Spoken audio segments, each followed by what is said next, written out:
ইসরায়েলে হওয়া হামলার পেছনে ইরানের নাম উঠে আসছে, কিন্তু প্রশ্ন হলো ইরান এমনটা কেন করছে? এই যুদ্ধের ফলে ইরানের কি লাভ হবে? এই নিয়েও অনেক ব্যাখ্যা সামনে আসে, যার মধ্যে একটা হলো আরবিয়ান কান্ট্রিগুলোতে আধিপত্য বিস্তার করা। আরবিয়ান কান্ট্রিগুলোর মধ্যে সবচেয়ে মজবুত দেশ হিসেবে সৌদি আরব এবং ইউএই কে গণ্য করা হয়, আর এই ক্ষমতাকেই ইরান সমর্থিত হুতি জঙ্গিদের সাহায্যে ব্যাকডোর থেকে চ্যালেঞ্জ করতে চায় ইরান। কিন্তু ইরানের এই চালাকিকে সৌদি বুঝে গেছে, আর সেই জন্য সতর্কতাও জারি করে দিয়েছে। শুধু এটুকুই নয়, ইসরায়েলে হুতিরা অ্যাক্টিভ হতেই সৌদিও নিজের প্রস্তুতি বাড়িয়ে দিয়েছে।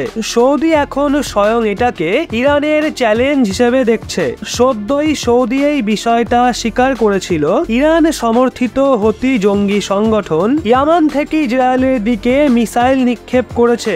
এখন কিছু সময় আগেই ইসরায়েল হামাস যুদ্ধকে আরব দেশগুলোতে না ছড়াতে দেওয়ার জন্য আমেরিকা আরবে যুদ্ধ জাহাজ মোতায়েন করেছিল, কিন্তু এমনটা মনে হয় না যে ইসরায়েলের শত্রুরা আমেরিকার উপস্থিতিতে চুপ করে থাকবে। মিডল ইস্টে মোতায়েন আমেরিকার একটা যুদ্ধ জাহাজ অনেক মিসাইলকে ইন্টারসেপ্ট করে।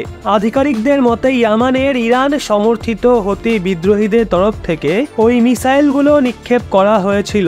আমেরিকা 2 থেকে 3টে মিসাইলকে আকাশেই ধ্বংস করে। আমেরিকান আধিকারিক বলে এই মিসাইল ইয়ামান থেকে লঞ্চ হয় এবং লাল সাগর বরাবর উত্তরের দিকে এগোচ্ছিল। এক্ষেত্রে সেটার টার্গেটে ইসরায়েলি ছিল। এর আগে ইসরায়েলের প্রধানমন্ত্রী বেঞ্জামিন নেতানিয়াহু বলেছিল সেগুলো ইরান দ্বারা সৃষ্ট অশুভ অক্ষের একটা অংশ, সন্ত্রাসের একটা অক্ষ, যার মধ্যে রয়েছে গাজার হামাস, লেবাননের হিজবুল্লাহ, ইয়ামানের হুতি এবং এই পুরো মধ্য পূর্বে সন্ত্রাসী এবং তাদের প্রক্সিকে হাতিয়ার দেওয়া এবং আর্থিক সহায়তা দেওয়া হয়ে থাকে। এখন এর ফলে সৌদির কি বিপদ রয়েছে সেটাও জেনে নিন। আসলে হুতি শিয়া বহুল সমূহ, যাদের টার্গেটে সবসময় সৌদি আরব এবং ইউএই থাকে। শিয়া সম্প্রদায় থেকে আসা হুতির ইয়ামানের এই বৃদ্ধিপ্রাপ্ত শক্তির জন্য সুন্নি বহুল সৌদি আরব এবং ইউএইতে শোরগোল পড়ে গেছে। এর আগে তারা আমেরিকা এবং ব্রিটেনের সহায়তায় হুতিদের বিরুদ্ধে